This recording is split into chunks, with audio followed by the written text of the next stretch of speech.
Olá, você está no Palavra do Especialista da Ativo Investimentos. Eu sou Héctor Sanches, já deve ter aparecido no GCzinho para vocês. E o tema de hoje é a alteração no nosso cenário econômico. Será que a gente piorou? Será que a gente melhorou? Confere aí, a gente vai explicar tudinho para vocês.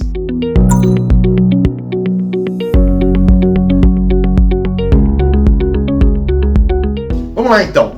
Em decorrência da divulgação do PIB que ocorreu essa semana, que frustrou muito as expectativas, nós revisamos o nosso cenário e, a grosso modo, revisamos a nossa perspectiva de queda, que se intensificou para esse ano, mas vai subir também.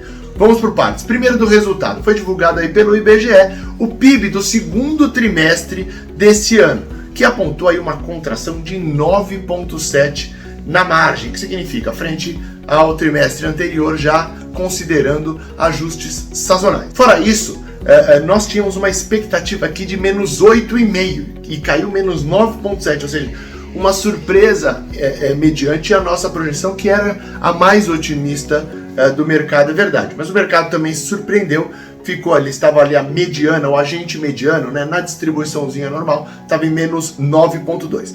E o que isso significa? Significa um resultado ruim, mas só isso justificou a nossa revisão, que eu vou falar no final, né, suspense, né, que eu vou falar no final desse trecho para baixo em 2020, não foi apenas isso.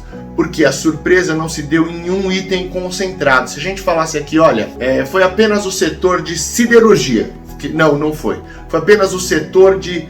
Não. Foi uma queda generalizada. Nós tivemos surpresas. Até quem cresceu menos do que a gente estava esperando, como, por exemplo, a agropecuária. Mas nós tivemos uma contração de serviços além do que a gente estava esperando. O destaque destaque negativo acabou sendo o comércio, que teve alguns descasamentos para com a PMC nos nossos modelos, que é a pesquisa mensal do comércio, né? Um é trimestral e o outro é mensal. Nós também tivemos ali um desvio na indústria. Aliás, indústria, diga-se de passagem, que no resultado desta quinta-feira, hoje pela manhã, mas já de julho, surpreendeu positivamente. Mas isso é um tema para um outro vídeo, aliás, que nós abordamos em nossas análises que chegam aí para os clientes, tá? Tudo isso atribui uma perspectiva negativa. E tem mais. O PIB do primeiro trimestre, que tinha exibido uma contração de 1,5%, foi revisado para baixo, menos 2,5%. Aí não teve jeito de segurar. Nós que desde o início da pandemia estávamos esperando uma contração do PIB deste ano de 5%, enquanto muita gente foi embora, né? A gente ficou ali quietinho, né? Falou, será que a gente vai estar certo?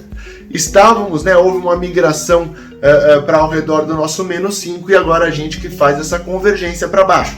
Reduzimos de menos 5% para menos 5,5% a nossa perspectiva de PIB para esse ano. Mas em função da trajetória, né, como o vale se dá no segundo trimestre, nós temos uma perspectiva de recuperação, isso entrega um PIB melhor sobre uma base mais deprimida para o ano de 2021.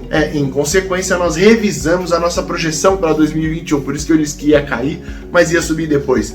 A nossa perspectiva subiu de 3 para 3,5. Agora nós fizemos então, o somatório dos anos acabou ficando igual por coincidência, mas reduzimos meio ponto esse ano, subimos meio ponto o ano que vem. Isso não chegou a gerar pressões inflacionárias e nem pressões desinflacionárias. O nosso cenário de inflação para esse ano permanece a 1%, para o ano que vem permanece a 3,2%, usando os coeficientes da nossa curva de Phillips, que são ao redor de 0,2%, ou seja, cada 1% do PIB tem um impacto de 20 pontos na inflação. Na hora que a gente faz uma revisão, dá 0,10%, não chegou a alterar o salto que a gente está esperando para a inflação, né? Não, como a gente fala 1%, 1,0% e 3,2% por arredondamento, não chegou a fazer uma alteração na primeira casa decimal. Adiante, e nós temos que pontuar isso, e vale muito a pena pontuar, é os juros. Essa queda sobremaneira com uma elevação no ano que vem não fez com que nós alterássemos nosso call de juros. Aliás, já antecipo, nem de câmbio também. Os juros, vou terminar os juros, ele vai permanecer estável até o final de 2021, no qual, tendo seu ciclo de elevação apenas a partir de 2022. Ele vai permanecer a 2% até o final do ano que vem. Nós já gravamos um vídeo sobre oportunidades ali na curva de juros, principalmente no que toca ao vencimento do janeiro 22. Foi, eu acho que o vídeo, se não me engano, anterior a esse, nessa mesma coluna. Adiante, e por fim, a nossa projeção de câmbio, que pro final do ano permanece a 4,70. Nós tivemos alguns efeitos aí.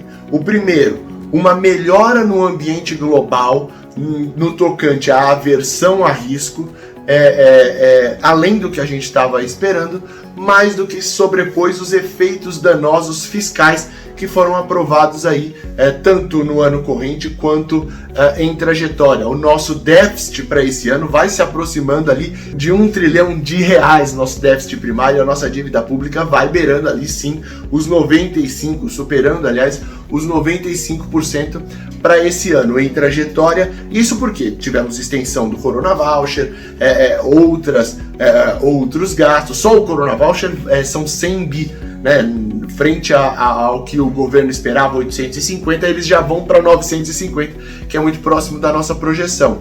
Tivemos também a aprovação da complementação do Fundeb, esse que não tem impactos para esse ano, mas muda a trajetória fiscal para os outros anos, com um potencial elevadíssimo, a depender, seria quase um cheque em branco para estados e municípios, que quanto mais gastarem, mais terão essa complementação. Então, tudo isso teria uma conotação para o fiscal ruim, mas que acabou sendo sobreposto por uma melhora sobremaneira da perspectiva para emergentes e principalmente para o Brasil, uma vez que aquela queda do PIB que a gente estava esperando também não foi tão ruim. Então nós mantemos a nossa projeção de PIB pro fechamento desse ano. Lembrando que, aliás, até pouco tempo atrás, quando o câmbio estava 5,60, para não falar ontem ou anteontem, agora ele está na tela 5,20 aqui, a nossa projeção de 4,70 ela voltou a apanhar, mas hoje ela ganha corpo novamente e assim o câmbio vai. Por isso que a gente fala de final de ano, né? A gente recebe algumas críticas, mas você dá call de final de ano? Sim, como é que eu vou dar o call do câmbio de amanhã? Se eu soubesse o câmbio de amanhã, a gente tava em outro patamar aqui, né, gente? Mas era isso que eu tinha para hoje, espero que vocês tenham gostado, espero que a alteração de cenário ajude vocês aí nos investimentos, a compor as novas ideias. Um forte abraço a todos, aliás, se gostou, curte e compartilhe aqui para fortalecer o nosso canal, para fortalecer a mensagem da Ativa e a Ativa Investimentos como um todo. Conte sempre com a gente. Um abraço!